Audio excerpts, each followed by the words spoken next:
भूमि में हमें charter act, Cripps mission 1942, cabinet mission 1946, भारतीय स्वतंत्रता अधिनियम 1947 ये सब देखने को मिलते हैं, जो हमारे मॉडर्न हिस्ट्री के भी पार्ट हैं। तो क्यों ना हम इसे एक जगह कंबाइंड पढ़ लें कि हमें ना ही पॉलिटी में उसे पढ़ने की जरूरत पड़े फिर दोबारा, और ना ही मॉडर्न हिस्ट्री में पढ़ने की जरूरत पड़े। तो आप बेफिक्र रहिए, उसकी क्लास आपको तो मिल जाएगी। आज हम शुरू करने वाले हैं भारतीय संविधान के निर्माण से। दूसरी बात ये भी है कि बहुत बच्चे क्या करते हैं, यूपीपीएससी 2025 या किसी भी यूपीपीएससी के लिए ही मैं पर्टिकुलर बता रही हूँ कि बहुत सारी मैगजीन्स ले आएंगे, करंट पे बहुत ज्यादा ध्यान देंगे और हिस्ट्री में बहुत ज्यादा बल्कि बुक्स पढ़ने लगेंगे। इनकी जरूरत नहीं होती है। आपको क्या चाहिए, अगर आपको सबसे पहले आपको सिलेक्शन चाहिए तो मेजर सब्जेक्ट पे ध्यान देना है, जिसमें नंबर 1 पे मैं पॉलिटी को ही रखती हूँ। जैसे कि आप यूपीपीएससी 2023 के एग्जाम को देखिए तो उसमें कम से कम 23 से 24 क्वेश्चन थे, और वो ऐसे क्वेश्चन थे अगर आपकी सही से पकड़ है एक स्टैंडर्ड बुक पे और कॉन्सेप्चुअल पे और जो फैक्चुअल डिमांड है उस पर, तो आपके एक भी क्वेश्चन उसमें गलत नहीं हो सकते थे। एक आध तो सबके गलत हो जाते, लेकिन आप मैक्सिमम क्वेश्चन अटेम्प्ट कर सकते थे। और यूपीपीएससी में इन्हीं सब्जेक्टों में दौड़ रहती है बच्चों की, और इसी से ही लोगों का सिलेक्शन होता है और इसी से सिलेक्शन होता है। तो आज इसका मेंस में भी काफी ज्यादा वेटेज है। तो आज हम पॉलिटी से ही स्टार्ट कर रहे हैं। मैं आपको ये विश्वास देती हूँ कि आज मुझसे पॉलिटी पढ़ने के बाद आपके सारे कॉन्सेप्ट, सारे फैक्ट एक बार में क्लियर होंगे।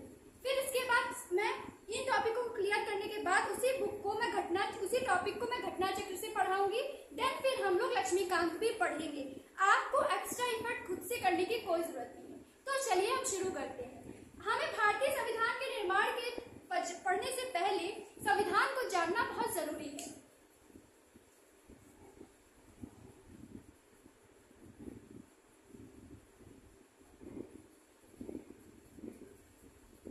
आखिर संविधान है क्या?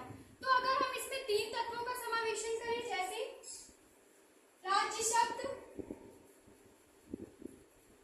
सरकार शब्द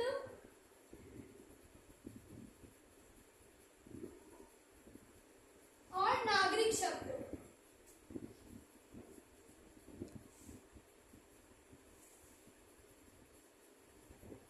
तो संविधान समझने के लिए हमें नागरिक समझना है। क्यों?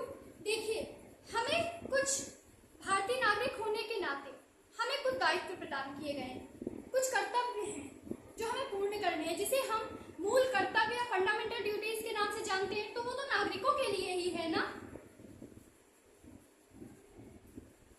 अगर हमारे देश, हमारा भारतीय संविधान ना होता तो क्या हमें अभिव्यक्ति की स्वतंत्रता मिलती, समानता का अधिकार मिलता, या हमें अस्पृश्यता जैसे शब्द, अस्पृश्यता से उन्मूलन का, अस्पृश्यता के उन्मूलन के बारे में पता चलता, या हम उस पर जीत पाते। संविधान है तभी तो हमारे फंडामेंटल राइट्स हैं। तो ये फंडामेंटल राइट्स किसके लिए हैं? नागरिकों को ही तो प्रदान किए गए हैं।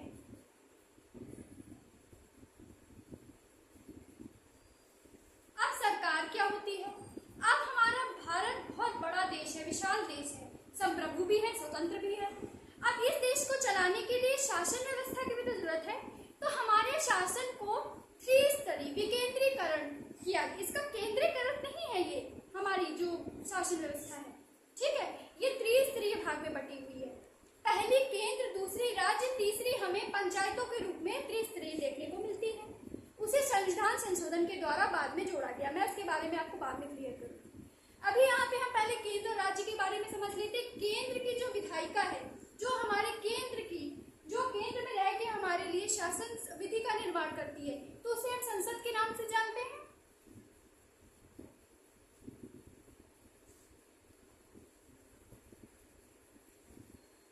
और दूसरी राज्य स्तर पर जो सरकार होती है, राज्य सरकार की विधायिका, जो राज्य में रह के, शासन में रह के हमारे लिए विधि का निर्माण करती है, उसे हम किस नाम से जानते हैं? विधानमंडल। तो केंद्र में क्या हो गई? संसद हो गई। राज्य में क्या हो गई? विधानमंडल हो गई।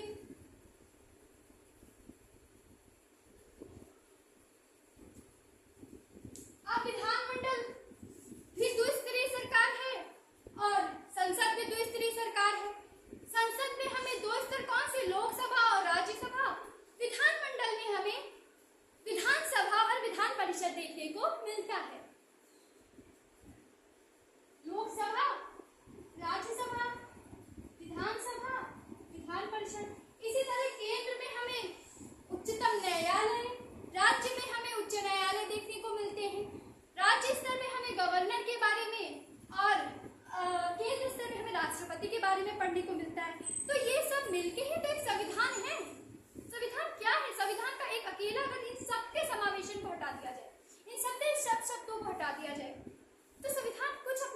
संविधान हम लोगों से ही तो शक्ति अधिग्रहित करता है।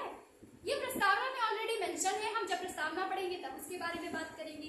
और राज्य क्या है, देखिए संवैधानिक तौर पे अगर हम देखा जाए तो राज्य की परिभाषा हमें भाग 3 और भाग 4 में देखने को मिलती है। भाग 3 में फंडामेंटल राइट्स और भाग 4 में हमें डीपीएसपी यानी नीति निर्देशक सिद्धांत के रूप में राज्य की परिभाषा देखने को मिलती है। लेकिन अगर हम यही चीज कहें कि राज्य की परिभाषा आखिर है क्या, तो राज्य में आखिर क्या क्या होना चाहिए? एक निश्चित भूभाग होना चाहिए,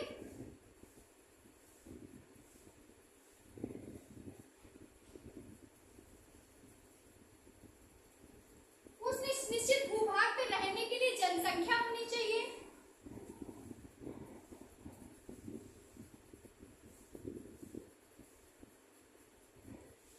और उस निश्चित भूभाग और जनसंख्या पर शासन करने के लिए एक सरकार होनी चाहिए।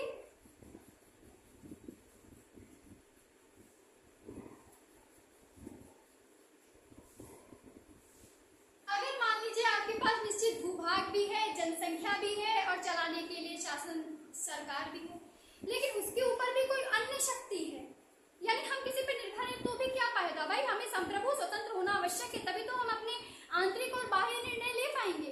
तो उस राज्य का संप्रभु होना भी बहुत ही ज्यादा आवश्यक है। संप्रभुता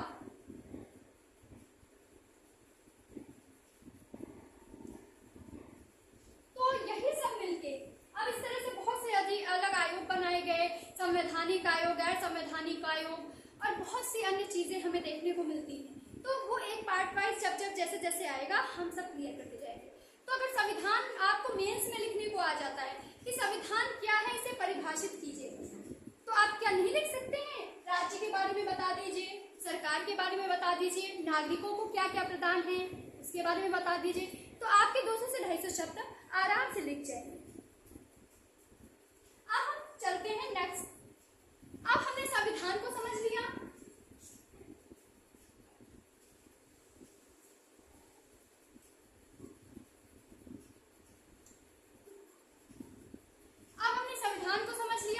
अब हम समझते हैं भारतीय संविधान का निर्माण आखिर हुआ कैसे।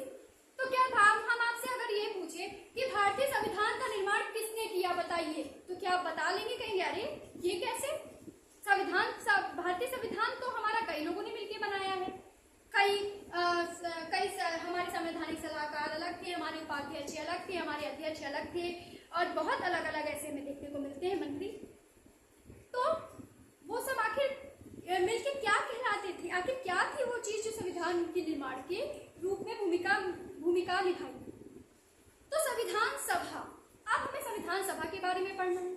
अब संविधान सभा क्या है? तो लोगों द्वारा एक नवनिर्वाचित समिति, एक तरह से हम कह सकते हैं। कैसे संविधान सभा? जो संविधान का निर्माण करे। अब क्या हमने ऐसे ही संविधान सभा का गठन कर लिया कि आप आइए आप बैठ जाइए, आप आइए आप बैठ जाइए, आप आइए आप बैठ जाइए? नहीं, हमने उसका निर्वाचन भी तो किया होगा, वो नियुक्त निर्वाचित होकर ही तो आए होंगे। अब वो निर्वाचन किस आधार पे हुआ हो उसके बारे में आगे बात पढ़ेंगे। तो आप सबसे पहले आप कॉपी पेन लेके बैठ जाइए, मैं नोट करा रही हूँ, आप जो लिखेंगे मेरे नोट से वही आप स्टैंडर्ड बुक, आप लक्ष्मीकांत हो या जो भी हो, आप उसमें पाएंगे। आपको एक्स्ट्रा एफर्ट करने की जरूरत नहीं। अब लिखिए आप सबसे पहले कि संविधान सभा की मांग सबसे पहले किसने की? तो संविधान सभा की मांग सबसे पहले एम.एन. रॉय ने 1934 में की, और वो किससे संबंधित थे? स्वराज पार्टी से।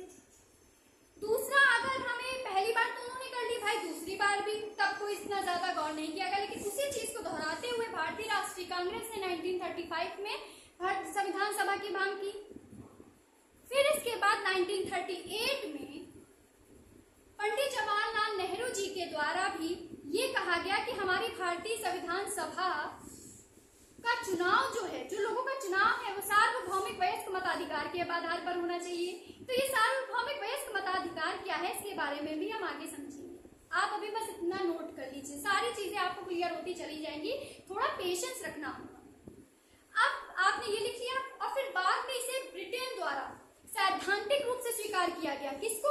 जो पंडित जवाहरलाल नेहरू ने कहा था 1938 में कि हमारे संविधान सभा का गठन सार्वभौमिक वयस्क मताधिकार के आधार पर होना चाहिए, इसे ब्रिटेन ने सैद्धांतिक रूप से स्वीकार किया और यही बाद में अगस्त प्रस्ताव के रूप में बजाना गया।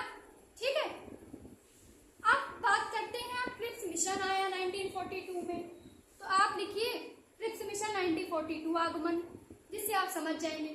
तो क्या हमारे भारतीय संविधान सभा का गठन क्रिप्स मिशन के आधार पर हुआ है? नहीं। क्यों? क्योंकि इसे मुस्लिम लीग द्वारा बहिष्कृत कर दिया गया था। तो आप नेक्स्ट उसमें लिखिए कि क्रिप्स मिशन 1942 में भारत आया, लेकिन इसका मुस्लिम लीग के द्वारा बहिष्कार किया गया। तो फिर हमारा भारतीय संविधान सभा का गठन आखिर हुआ कैसे? तो आप ऊपर डाल लीजिए बिल्कुल सेंटर पे नोट्स में, कैबिनेट मिशन 1946।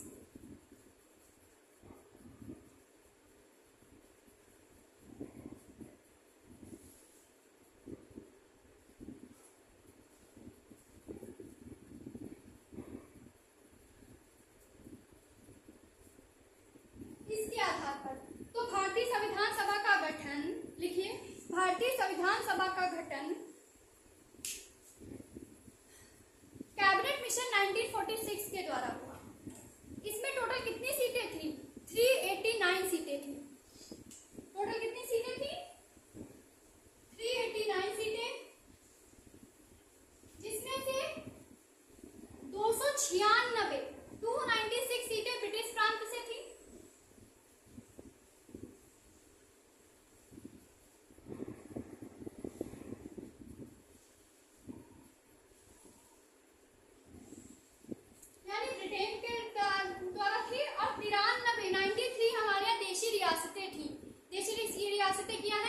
ये भी हम मॉडर्न हिस्ट्री का पार्ट है, पढ़ेंगे।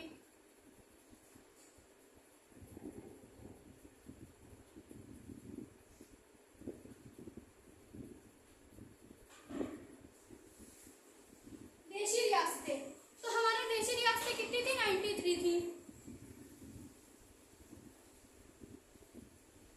और जो ब्रिटिश प्रांत में थे वो 296 सीटें प्राप्त हुई।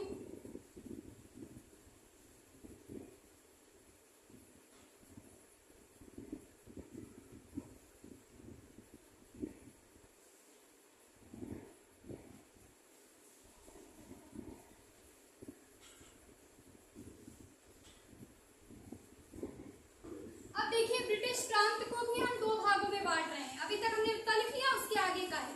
क्योंकि मेरा बोर्ड थोड़ा छोटा है इसलिए हमें बार बार चीज को लिखना पड़ रहा है, इसके लिए मैं आपसे क्षमा चाहती हूँ। ब्रिटिश प्रांत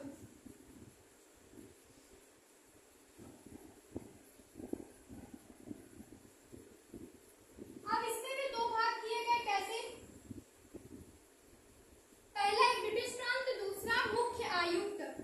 ठीक है, मुख्य आयुक्त जो है, जैसे आज मुख्य आयुक्त को हम किस रूप में देख सकते हैं? जैसे हमारे यूनियन टेरिटरीज यानी केंद्र शासित प्रदेश को आज उसे मुख्य आयुक्त के रूप में हम, जो कमिश्नरी क्षेत्र कहलाते थे, तो हम यहाँ कमिश्नरी क्षेत्र भी लिख सकते हैं।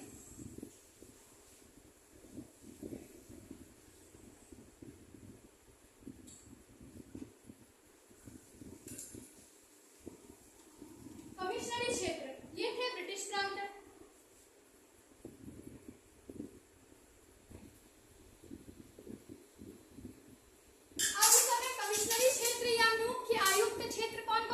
चार थे टोटल, 1 2 3 4। पहला था दिल्ली, दूसरा था अजमेर, तीसरा था मोरवाड़ा, चौथा था कुर्ग ब्रिटिश बलूचिस्तान। तो ये चार क्या थे? इन चारों को भी सीटें प्राप्त हुई। तो ये कौन से क्षेत्र में आते थे? कमिश्नरी क्षेत्र में। सबसे पहला दिल्ली, दूसरा अजमेर, तीसरा था मोरवाड़ा, दूसरा था Coorg British Balochistan.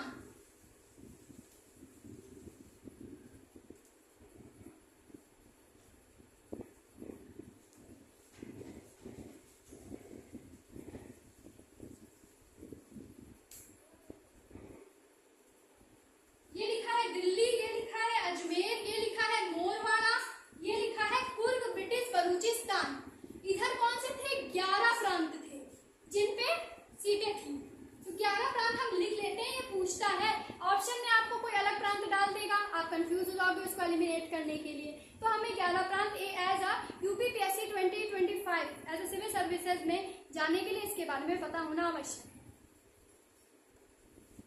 First, second, third, fourth, fifth, sixth, 7, 8, 9, 10, 11 प्रांत थे। तो सबसे पहले संयुक्त प्रांत।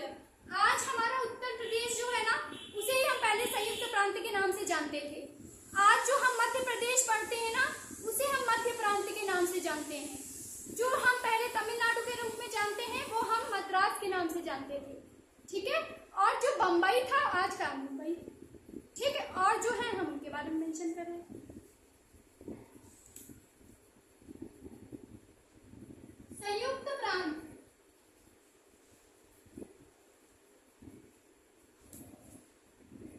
मध्य प्रांत, संयुक्त प्रांत, मध्य प्रांत, उत्तर पश्चिम सीमा प्रांत। नॉर्थ कैसे ऊपर होता है नॉर्थ, नीचे होता है साउथ, इधर ईस्ट इधर वेस्ट। तो नॉर्थ वेस्ट ये वाला भाग जो था उत्तर पश्चिमी प्रांत वो भी शामिल था। तो यहाँ पे नॉर्थ वेस्ट NW में डाल दे रही हूँ। हमें सिंध भी देखने को, पहले तो पाकिस्तान नहीं बटा था ना उस टाइम, तो सिंध भी क्या था, हमारा ही हिस्सा था।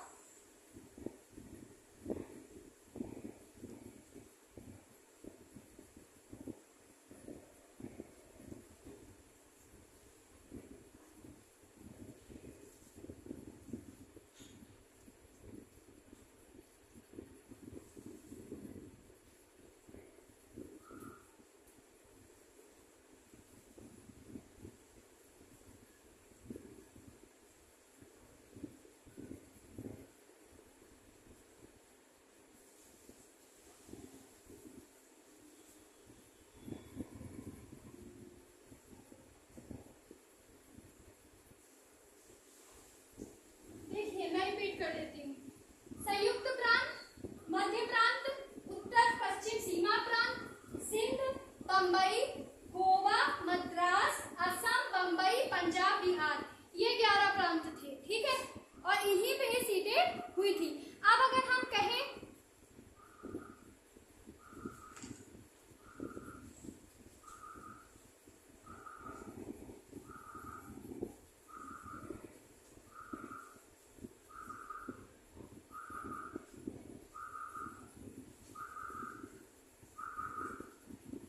देखिए, अब इनको कहा जाए कि सीटें कैसे आवंटित की गई, सीटों कैसे प्रदान की गई। तो यहाँ पे हम आप लिख लीजिए ब्रिटिश प्रांत और देशी रियासतों के सीटों का आवंटन कैसे हुआ। तो पॉपुलेशन के आधार पर, भाई जनसंख्या के आधार पर सीटों का आवंटन किया गया। तो आप लिख लीजिए ब्रिटिश प्रांत और देशी रियासतों के सीटों का आवंटन जनसंख्या के आधार पर हुआ, यानी 10 लाख लोगों पर एक सीट प्रदान की गई। तो नीचे लिख लीजिए प्रत्येक 10 लाख लोगों पर एक सीट, ठीक है।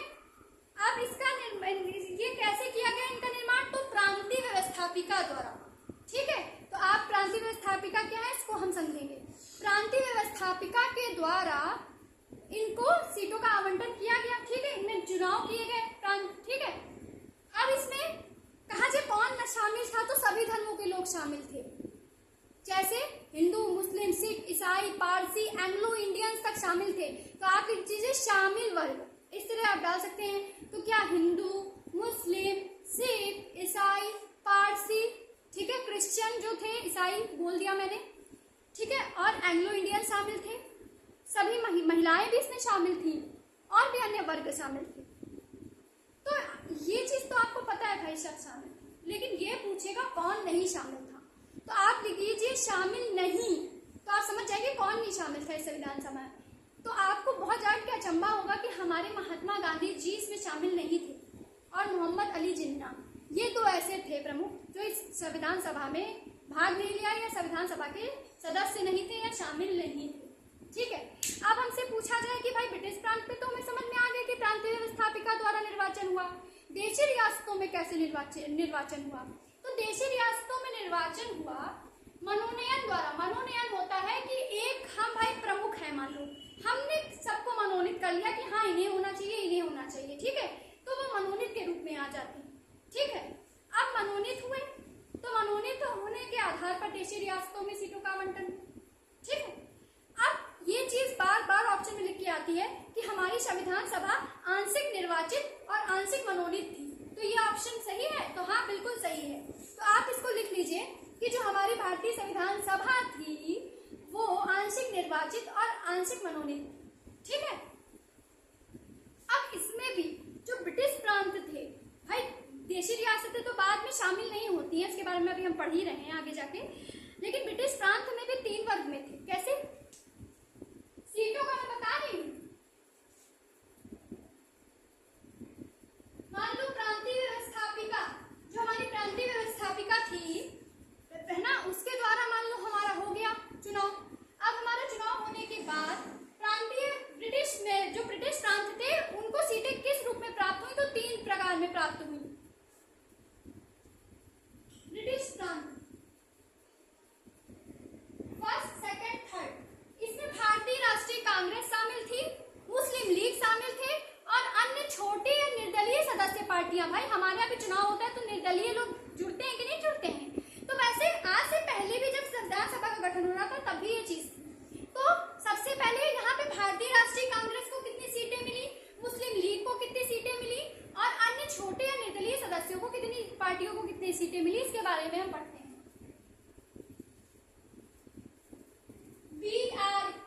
बीआरके का मतलब यहाँ सी भी लिख सकते हो, ऐसे हम बीआरके ही लिख रहे हैं। भारतीय राष्ट्रीय कांग्रेस।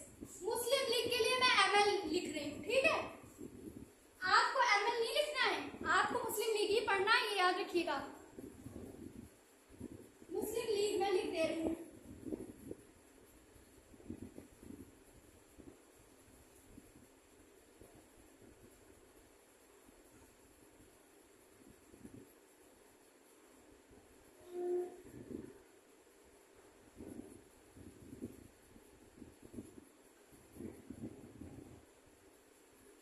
ठीक है,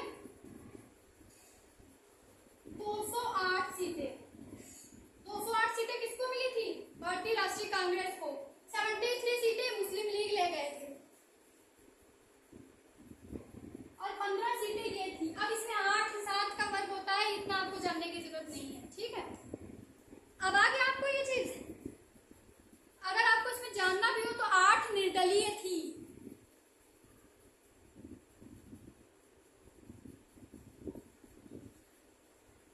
और 7 क्या थी?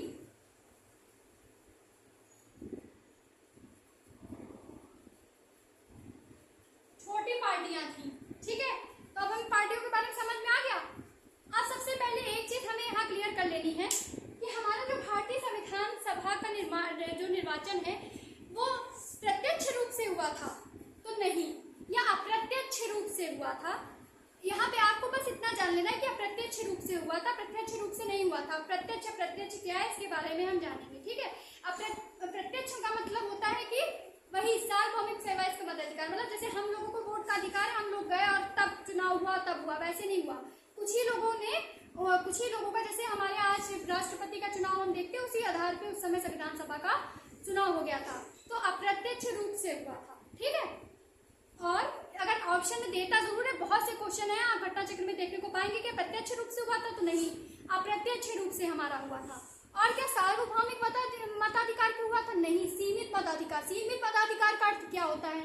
सीमित मताधिकार का अर्थ होता है कि कुछ जो आय, संपदा या रोजगार या शिक्षा के आधार पर कुछ लोगों को चुना गया था कि ये लोग हमें वोट देंगे और फिर हम संविधान सभा के लिए निर्वाचित होंगे। ठीक है, और सार्वभौमिक वयस्क मताधिकार का मतलब क्या होता है? सार्वभौमिक वयस्क मताधिकार का होता है कि 18 वर्ष से जितने भी लोग हैं उनको चुनाव देने का अधिकार है। तो दोनों में अंतर समझ में आ गया? सीमित मताधिकार है क्या, सार्वभौमिक वयस्क मताधिकार क्या है? तो सीमित मताधिकार यानी अब एक चीज बिल्कुल क्लियर हो जाइए कि भारतीय संविधान सभा का गठन अप्रत्यक्ष रूप से प्रांतीय व्यवस्थापिका द्वारा सीमित मताधिकार के आधार पर हुआ था। बस आपको इतना जानना है। क्या इसमें देशी रियासतें शामिल थी? नहीं, देशी रियासतें इसमें अब शामिल नहीं थी, उन्होंने शामिल होने से इनकार कर दिया था। बाद में शामिल होंगी, इसके बारे में भी अभी हम पढ़ेंगे। ठीक है, अब हम लोग कुछ और चीजें जान लेते हैं, जैसे भारतीय संविधान सभा की कार्य प्रणाली। अब नेक्स्ट भारतीय संविधान सभा की कार्यप्रणाली कैसे? भाई निर्वाचित हो गई। क्लियर हो गया कि संविधान सभा का निर्वाचन कैसे हुआ। अब वो कार्य भी तो करेगी जिसके लिए वो आई है। उसका कार्य क्या है? संविधान का निर्माण करना। ठीक है, संविधान में मूलभूत तत्वों का समावेश करना, उनके बारे में हम पूरी पॉलिटी समझ गए तो समझ जाइए संविधान समझ गए। तो अब आप डालिए संविधान सभा की कार्यप्रणाली। तो सबसे पहले संविधान सभा की पहली बैठक पूछी जाती है कब हुई? तो संविधान सभा की पहली बैठक 9 दिसंबर 1946 को हुई। ठीक है, 9 दिसंबर 1946 को हुई। ठीक है,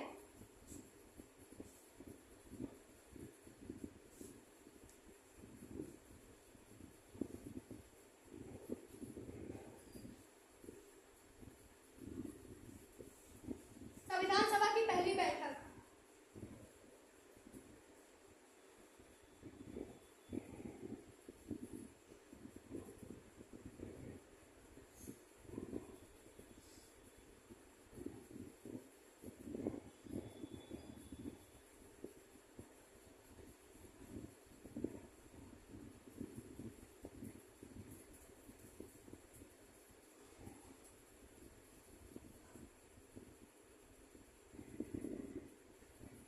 संविधान सभा की पहली बैठक 9 दिसंबर 1946 को, दूसरी बैठक 11 दिसंबर 1946 को हुई।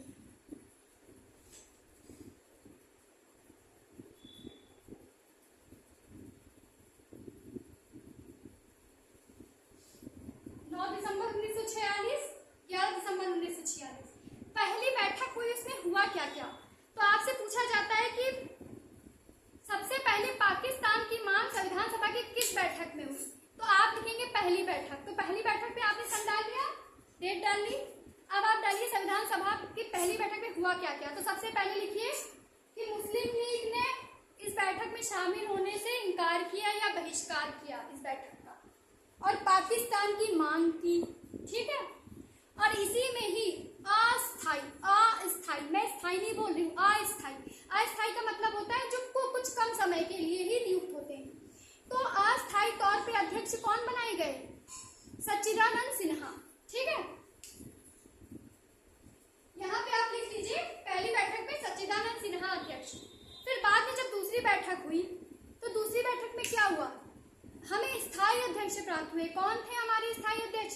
डॉक्टर राजेंद्र प्रसाद को स्थायी अध्यक्ष बनाया गया था। ठीक है, फिर हम तीसरी बैठक के रूप में भी जान सकते हैं 13 दिसंबर 1946 को तीसरी बैठक हुई। आप डाल लीजिए तीसरी बैठक 13 दिसंबर 1946। उसमें क्या हुआ? उसमें उद्देश्य प्रस्ताव का गठन। ठीक है, उद्देश्य प्रस्ताव क्या था, अब उसके बारे में हमें जानना है। देखिए उद्देश्य प्रस्ताव का अगर आप डेट डालिए कि इसको कब रिपोर्ट सौंपी गई एक तरह से, तो 13 दिसंबर 1946। इसको स्वीकार कब किया गया उद्देश्य प्रस्ताव को? तो आप डाल लीजिए 22 जनवरी 1947, 22 जनवरी 1947 को उद्देश्य प्रस्ताव को स्वीकार किया गया। अब इस उद्देश्य प्रस्ताव लाया कौन था? तो हमारे पंडित जवाहरलाल नेहरू लाए थे। इसमें कितने आर्टिकल्स थे? तो इसमें 8 आर्टिकल्स थे। ये सब समझने वाली नहीं, ये फैक्ट हैं जो डायरेक्ट ऑप्शन में डाल देता है और आप कंफ्यूज हो जाते हैं और आपके सामने से वो उत्तर निकल के चला जाता है और आप दे नहीं पाते। तो आप ये लिख लीजिए 8 अनुच्छेद। 8 अनुच्छेद थे, 8 आर्टिकल थे। अब इन आर्टिकल का हमारे संविधान से लेना देना नहीं है, हम उस समय की बात बता रहे हैं जब संविधान सभा का कार्यप्रणाली चल रही थी। तो अब 8 आर्टिकल्स में कौन कौन थे देखिए। सबसे पहला आप डालिए पहले में आप सबसे पहले डालिए उक्त वर्णित। ठीक है, फिर आप डालिए दूसरा। अब उक्त वर्णित क्या है ये थोड़ा अलग है, ये पूरा एक बड़ा सा पैरा है जो लक्ष्मीकांत देवी मेंशन है, इसको मैं बाद में समझाऊंगी क्योंकि अभी अगर समझाने लगूंगी तो आपको बहुत चीजें कंफ्यूज हो जाएंगी।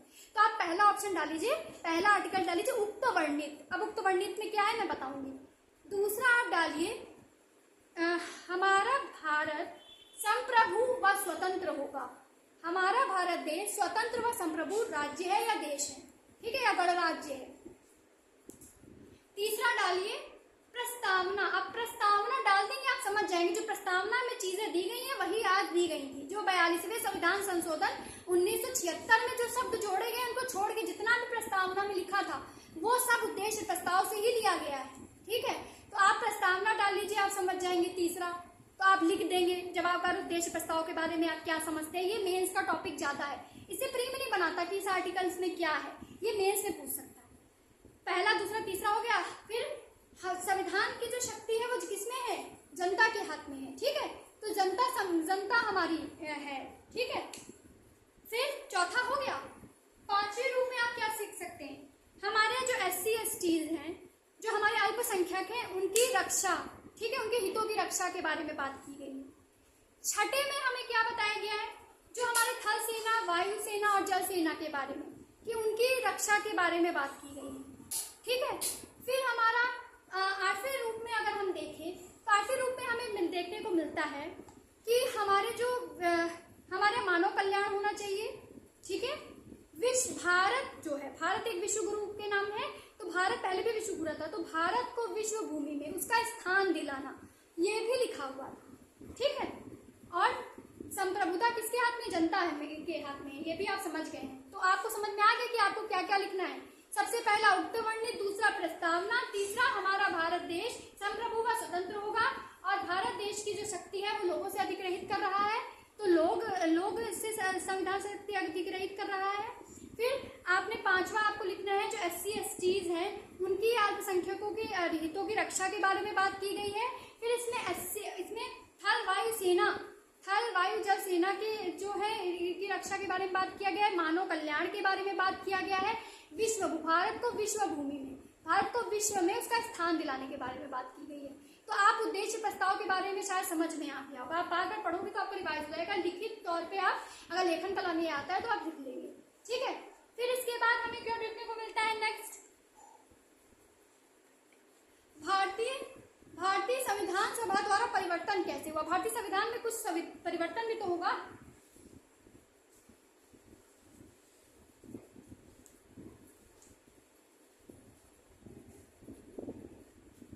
अब हमारा स्वतंत्रता अधिनियम आया गया, तो स्वतंत्रता अधिनियम में क्या हुआ इसके बारे में हम पढ़ते हैं। भारतीय स्वतंत्रता अधिनियम द्वारा परिवर्तन। अब भारतीय स्वतंत्रता अधिनियम आया, उसके द्वारा परिवर्तन हुए। कुछ कौन कौन से परिवर्तन हुए, तो सबसे पहला लिखिए, हमारी जो संविधान सभा थी वो संप्रभु हो गई, वो स्वतंत्र हो गई। तो आप लिखिए भारतीय संविधान सभा का संप्रभु व स्वतंत्र होना। संप्रभु और स्वतंत्र होने का अर्थ यहाँ पे क्या क्या है, तो आप डाल दीजिए, सबसे पहला कॉलम में डालिए कि ब्रिटिशों के द्वारा जो हमारे यहाँ अधिनियम या जो भी कानून बनाए गए थे उसमें संशोधन कर सकती है, या तो पूरा का पूरा वो कानून रद्द कर सकती है, ठीक है। तो पहला आपको समझ में आया क्या स्वतंत्रता अधिनियम के द्वारा परिवर्तन हुआ। पहला परिवर्तन हुआ कि हमारी जो संविधान सभा थी वो संप्रभु हो गई, वो स्वतंत्र हो गई, वो ब्रिटिश प्रांत द्वारा या ब्रिटिशों के द्वारा बनाए गए कानूनों को रद्द कर सकती थी या उनमें संशोधन कर सकती थी, ठीक है। फिर दूसरा क्या हुआ, दूसरा नंबर डालिए, हमारी संविधान सभा थी उस पर थोड़ा एक्स्ट्रा बर्डन पड़ा, क्या एक्स्ट्रा वर्क मिला, क्या हमारी संविधान सभा दो रूपों में कार्य करने लगी, एक विधायिका के रूप में और एक संविधान निर्माण के रूप में। जब संविधान निर्माण को लेकर बैठक होती थी, ठीक है, तो उस समय अध्यक्ष कौन बनाए जाते थे हमारे, उस समय अध्यक्ष हमारे राजेंद्र प्रसाद बनाए जाते थे। और जब किसी विधायिका के रूप में बैठक होती थी तो जीवी मावलंकर अध्यक्ष बनाए जाते थे। तो आप दूसरा नंबर लिख लीजिए कि दूसरा नंबर डाल दीजिए कि जो भारतीय संविधान सभा है वो दो रूपों में कार्य करने लगी, पहला विधायिका के रूप में, और जब इसमें बैठक विधायिका के रूप में होती थी तो अध्यक्ष बनाए जाते थे जीवी मावलंकर, और जब संविधान निर्माण की बैठक होती थी तो उसमें बनाए जाते थे राजेंद्र प्रसाद अध्यक्ष। तीसरा क्या कार्य हुआ, तीसरा कार्य हुआ कि भाई पाकिस्तान का बंटवारा हो गया। उस समय 1947 का जो एक्ट आया था, फिर इसके बाद बंटवारा हो गया था ना, पाकिस्तान वाले उसमें चले गए थे, हमारा भारत में हम ही थे जो थे, तो फिर हो जाएगा पाकिस्तान, मतलब जो मुस्लिम लीग की थी उसका पाकिस्तान में शामिल हो जाना। तो आप लिख सकते हो मुस्लिम लीग या जो भी थे पाकिस्तान का गठन होना, या जो भी आप लिख सकते हैं, ठीक है। तो आप लिख दीजिए, तीसरे नंबर पे लिख दीजिए कि भारत का बंटवारा यानी पाकिस्तान का अलग हो जाना, ठीक है। आप इसमें लिख सकते हैं पाकिस्तान का अलग हो जाना। अब जब पाकिस्तान अलग हो गया तो हमारे 389 लोग तो रहेंगे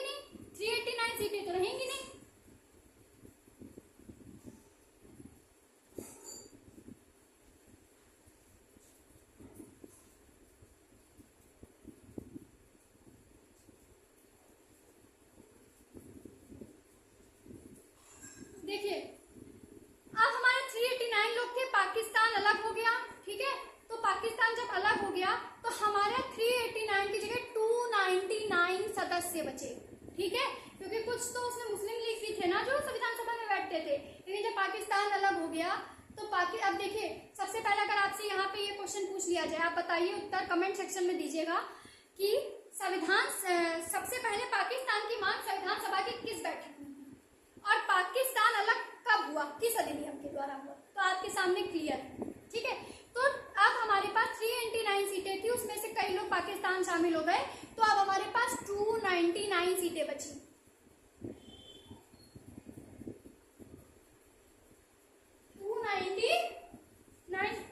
बची, ठीक है। तो अब इसमें क्या था, भारतीय राष्ट्रीय कांग्रेस के द्वारा कितनी थी,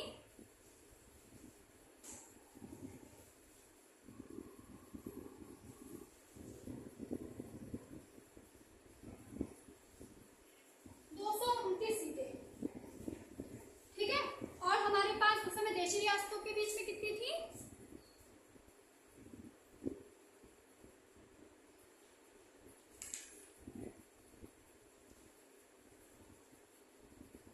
ठीक है, 229 सीटें, ठीक है। यहाँ पे आप भारतीय प्रांत डाल सकते हैं, ठीक है। भारतीय प्रांत में 229 और देशी रियासतों में कितनी थी, 70 सीटें, 70 सीटें देशी रियासतों में थी, ठीक है। अब आपको समझ में आ गई चीज। अब कुछ अन्य फैक्ट हैं, अन्य तथ्य डाल लीजिए। तो क्योंकि अब हमारा भारत चूंकि स्वतंत्र हो चुका है, पाकिस्तान अलग हो गया है, हम भारतीय स्वतंत्र हो चुके हैं, तो इसमें इसके बाद क्या क्या चीजें कुछ हैं जो डेट्स वगैरह पूछी जाती हैं। तो सबसे पहले आप डाल लीजिए राष्ट्रीय गान कब से शुरू हुआ, ठीक है। तो आप डाल सकते हैं 24 जनवरी 1950। हमारे सबसे पहले जो पहले राष्ट्रपति बनाए गए राजेंद्र प्रसाद कब बनाए गए राष्ट्रपति, 24 जनवरी 1950।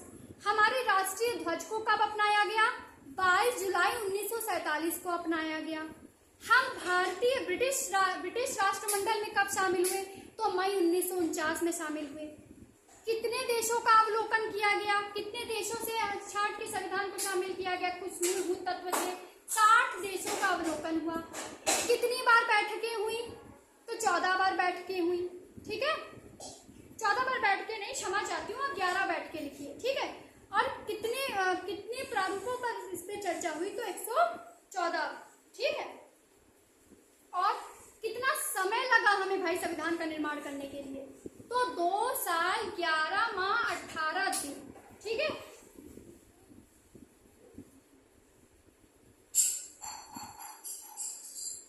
ठीक है, तो आप इसके बारे में लिख लिया क्या, मैं फिर से इस चीज को दोहरा दूं। देखिए ब्रिटिश राष्ट्रमंडल, भारत ब्रिटिश राष्ट्रमंडल में कब शामिल हुआ, मई 1949 में, ठीक है। हमारा जो राष्ट्र ध्वज को अपनाया गया कब, 22 जुलाई 1947 को, ठीक है। फिर इसके बाद हमारे राष्ट्रीय गान कब अपनाया गया, 24 जनवरी 1950 को। हमारे जो भारतीय के पहले राष्ट्रपति बनाए गए वो 24 जनवरी 1950 को बनाए गए, डॉक्टर राजेंद्र प्रसाद के।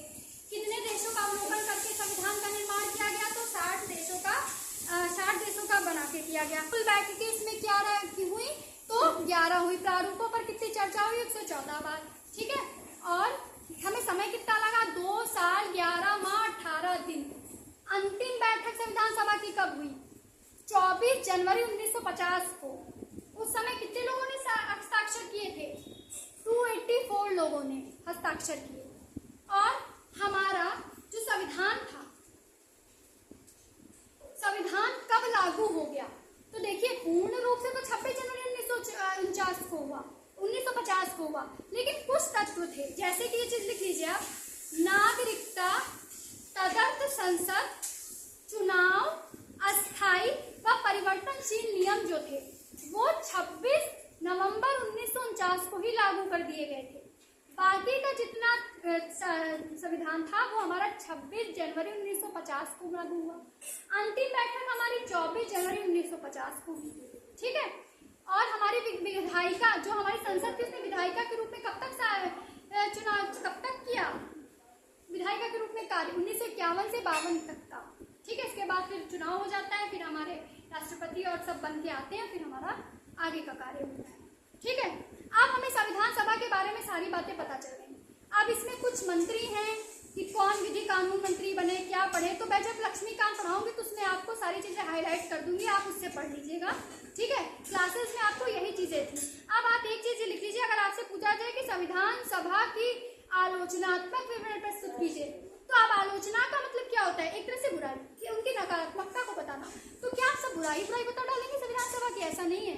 हमें संविधान कोई भी चीज, आप ये चीज सीख लीजिए कि अगर आपको मेंस में उत्तर लिखना है, तो आपको अगर आलोचनात्मक परीक्षण करना है, तो आपको उसको तर्क देना है, तो उसके साथ आपको उसका वितर्क भी देना है, ठीक है। दोनों को समावेशन करके हमें लिखना है। तो संविधान सभा की आलोचना कर लीजिए, तो ये क्लास यहीं फिनिश हो जाएगी। अब हम पढ़ते हैं संविधान सभा की आलोचना।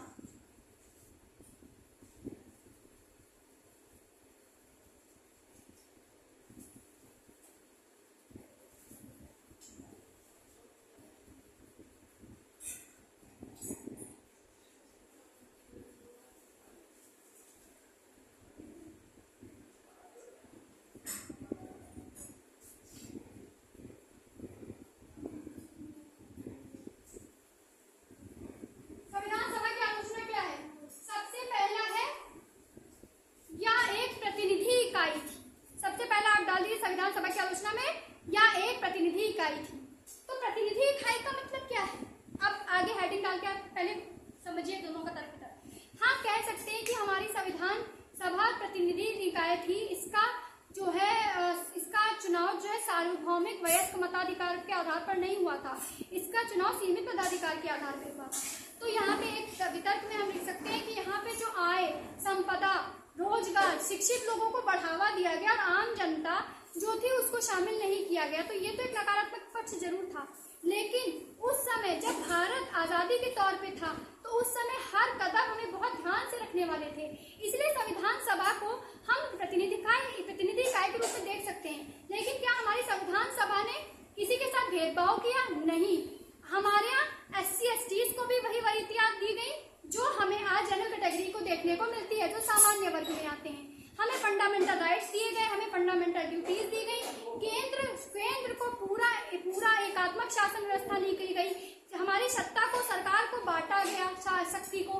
तो क्या कोई कह सकता है कि हमारी संविधान सभा ने प्रतिनिधि इकाई होने के बाद भी क्या भेदभाव किया? नहीं किया, ये गलत था। तो यहाँ पे हम तर्क और वितर्क दोनों प्रस्तुत कर सकते हैं कि जो भाई आप ये लिख सकते हैं कि हाँ, हमें आय, संपदा, व्यय, रोजगार के आधार पर सीमित मताधिकार तो अवश्य किए गए, लेकिन जिस हिसाब से हम संविधान को समझते हैं, तो यह एक प्रतिनिधि इकाई थी जिसे सार्वभौमिक वयस्क मताधिकार के आधार पर चुनाव तो नहीं हुआ था, लेकिन जिस रूप में संविधान सभा ने कार्य किया वो भारत के लिए एक उदाहरण भारत नहीं, अन्य देशों के लिए एक उदाहरण प्रस्तुत करता है। दूसरा हम लिख सकते हैं संप्रभुता की कमी। क्या भारतीय संविधान में संप्रभुता की कमी थी? वह स्वतंत्र नहीं थी, क्योंकि उसके ऊपर ब्रिटिश प्रांत हावी था। उसके ऊपर एक शक्ति थी। उस समय हमारा भारत देश डोमिनियन था। डोमिनियन क्या है ये भी हम प्रस्तावना में सब समझेंगे। तो हम लिख सकते हैं कि हमारी जो भारतीय जो संविधान सभा थी वो शुरुआत में तो संप्रभु पूर्ण रूप से नहीं थी, लेकिन उसे भी जब भारतीय स्वतंत्रता अधिनियम 1947 आया तो संविधान सभा पूर्ण रूप से स्वतंत्र और संप्रभु हो गई थी। उसे पूर्ण रूप से शक्तियां मिल गई थी। तो यहाँ पे तर्क वितर्क दूसरा आपको समझ में आ गया। तीसरा हम क्या कह सकते हैं? कांग्रेस का प्रभुत्व। ग्रेनविले ऑस्टिन लिखते हैं कि ये जो संविधान सभा थी वो कांग्रेस का इसमें प्रभुत्व सर्वाधिक देखने को मिलता है, लेकिन ऐसा नहीं है। हमारे अगर कांग्रेस का प्रभुत्व देखने को मिलता है तो अन्य वर्ग भी थे। क्या कांग्रेस से थे हमारे भीमराव अम्बेडकर जी? नहीं। तो हमें अन्य लोगों का भी अन्य सदस्यों का भी समावेशन देखने को मिलता है। तो ये भी एक तरह से सही नहीं है। हाँ, ये कह सकते हैं कि उस समय भारतीय राष्ट्रीय कांग्रेस पार्टी जो थी वो बहुत बड़ी थी।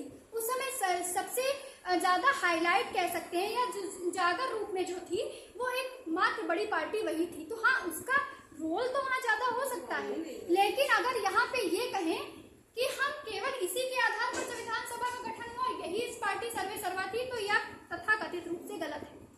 तीसरा, समय की बर्बादी। क्या संविधान सभा ने समय की बर्बादी की? नहीं। हमारा भारत देश कोई छोटा देश नहीं है। हमारा भारत देश विशालतम देश है। आज भी हमारे कितने राज्य हैं, कितने यूनियन टेरिटरीज है, कोई एक राज्य तो है नहीं। तो भारत जैसे विशालतम देश में हर कदम सोच समझ के और आवश्यकता के अनुसार रखने वाला था, इसलिए हमें 2 साल 11 माह 18 दिन लगे। तो यह समय की बर्बादी के तौर पे नहीं था। तीसरा, अगर हम अगला नेक्स्ट लिखना चाहे तो इसमें लिखा गया हिंदुओं का प्रभुत्व। यहाँ पे मुस्लिमों को वरीयता नहीं दी गई, हिंदुओं को प्रभुत्व दिया गया। क्या ये सही है? मुस्लिम लीग को भी 73 सीटें प्राप्त हुई थी, लेकिन उसने सबसे पहले हमेशा से स्टार्टिंग से ही नारा लिखा गया। बहुत लोग कहते हैं मोहम्मद अली जिन्ना को कि वह भारत के लिए कार्य करते थे, भारत के लिए, ऐसा तथाकथित रूप से गलत है। वह सिर्फ संविधान सभा का जब निर्वाचन हुआ और उन्हें उनके द्वारा मुस्लिम लीग को 70 सीटें प्राप्त हुई, तभी से वह केवल पाकिस्तान की अलग मांग करना चाहते थे, भारत का बंटवारा करना चाहते थे। उन्होंने कभी भी भारत देश के कार्य के लिए अपने प्रेरणा प्रदान हम लोगों को नहीं की। ठीक है, तो हिंदुओं का प्रभुत्व नहीं था। विंस्टन चर्चिल कहते हैं कि यह एक केंद्रीकृत थी, मतलब एक ही हिंदुओं का प्रभुत्व ही था। तो यह भी हम गलत पूरी तरीके से मानते हैं। ठीक है, और हम इसमें क्या लिख सकते हैं? देखिए, हिंदुओं का प्रभुत्व हो गया। हाँ, वकील और राजनीतिक के प्रभुत्व, वकील और राजनीतिक के प्रभु। हाँ, हम ये लिख सकते हैं कि जो हमारी भारतीय संविधान सभा है या भारतीय संविधान जो लिखा गया है, उसमें बड़े बड़े शब्दावलियां तो लिखी गई है। क्यों? क्योंकि वकील लोगों की शब्दावली क्या होती है, वो लॉज वगैरह पढ़ते हैं तो उनके शब्द थोड़े कठिन होते हैं, लेकिन इतने भी कठिन नहीं है कि हम अपने अधिकारों को ना समझ पाए, हम अपने दायित्वों को ना समझ पाए। तो यह भी एक पूर्ण रूप से गलत था। ठीक है, तो आप संविधान सभा का आलोचनात्मक विवरण बहुत अच्छे से कर लेंगे। सबसे पहले लिखिएगा प्रतिनिधि इकाई। इसमें लिखिएगा कि भले ही हमारा भारतीय संविधान सभा का गठन सार्वभौमिक वयस्क मताधिकार के आधार पर नहीं हुआ, किंतु हमारे भारत देश की संविधान सभा जो नियुक्त हुई उसमें भेदभाव देखने को हमें नहीं मिलता है। दूसरा आप लिख सकते हैं समय की बर्बादी। तो इसमें क्या है, हमारा भारतीय संविधान सभा ने समय की बर्बादी नहीं की। 2 साल 11 माह 18 दिन से इसलिए हुए क्योंकि भारत जैसे विशालतम देश में एक मात्र संविधान का निर्माण करना बहुत ही कठिन था, लेकिन इसको भारत देश ने 60 देशों का अवलोकन करके एक समावेशन प्रस्तुत किया। तीसरा आप लिख सकते हैं, इसमें हिंदुओं का प्रभुत्व नहीं था, मुस्लिम लीग को भी बराबर की सीटें दी गई थी। विंस्टन चर्चिल द्वारा बताया गया यह कार्य तथा यह बात तथाकथित रूप से गलत है। चौथी चीज आप क्या लिख सकते हैं, कांग्रेस का प्रभुत्व। ग्रेनविले एस्टन कहते हैं इसमें कांग्रेस का प्रभुत्व था, लेकिन ऐसा नहीं हम कह सकते, क्योंकि हमारे भारतीय राष्ट्रीय कांग्रेस एक बड़ी पार्टी के रूप में थी, तो इसलिए यह सर्वा हो सकती है। लेकिन अगर कहा जाए हमें अन्य पार्टियों को इसमें देखने को नहीं मिला, तो 8 छोटी पार्टी, 7 निर्दलीय पार्टी, मुस्लिम लीग भी हमारे कांग्रेस के अलावा थे शामिल। फिर नेक्स्ट आप क्या लिख सकते हैं, वकील व राजनीतिज्ञों का प्रभुत्व।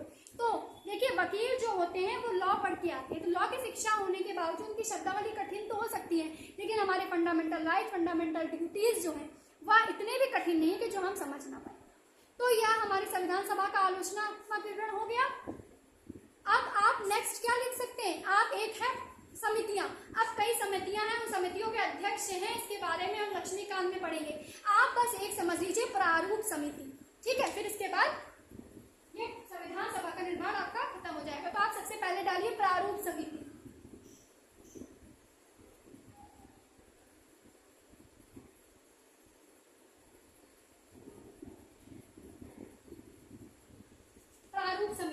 प्रारूप समिति के अध्यक्ष कौन थे?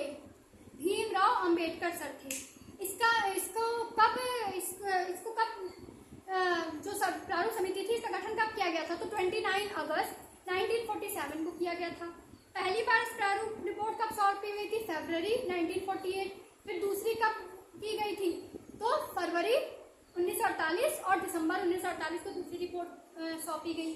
फिर इसमें प्रारूप जो था, प्रारूप समिति, प्रारूप का अर्थ क्या है?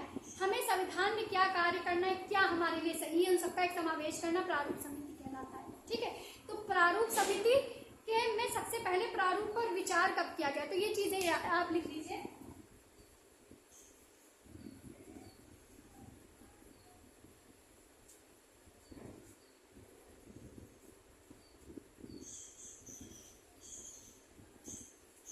प्रारूप समिति का पहला विचार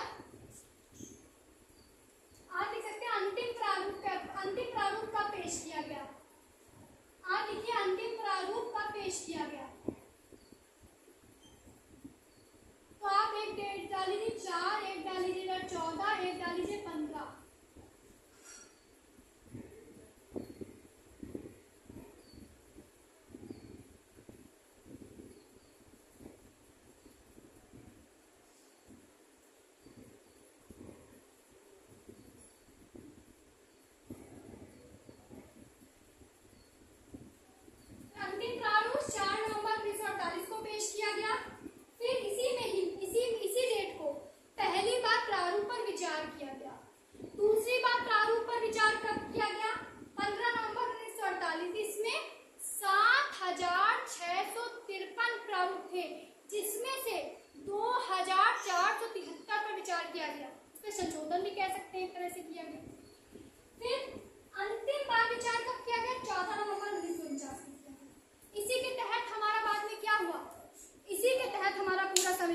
निर्माण हो गया। कॉन्स्टिट्यूशन बाय असेंबली भी पास्ड, प्रस्ताव पेश किया किसने? भीमराव अम्बेडकर ने। प्रारूप समिति में 7 सदस्य थे, उन सदस्यों के नाम आप लिख लीजिए, ठीक है।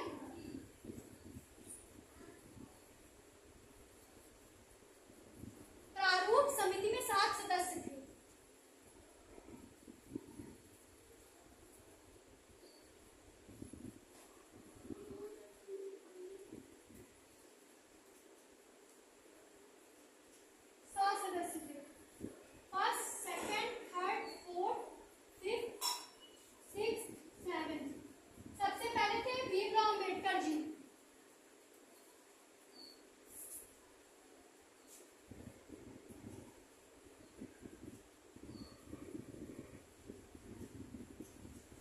Alladi Krishnaswami Ayyangar, Alladi Krishnaswami Iyengar.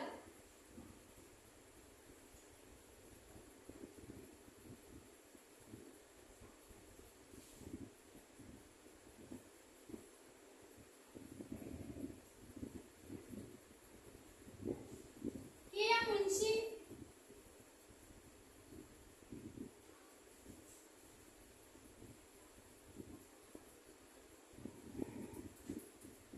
Ambedkar, Alladi Krishnaswami Ayyangar, K M. Munshi, यहाँ लिख लीजिए T Krishnamachari,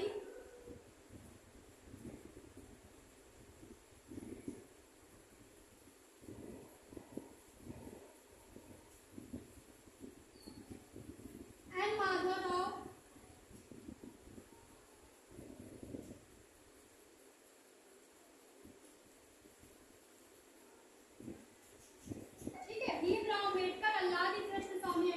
Munshi, N Madhavrao, T Krishnamachari. कितने हो गए? 1 2 3 4 5, ठीक है। 6 है। एक सेकेंड इसको,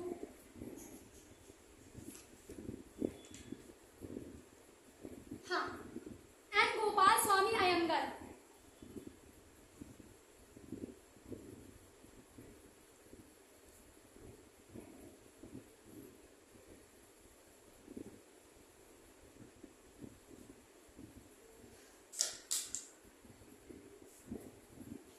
सैयद मोहम्मद सादुल्लाह,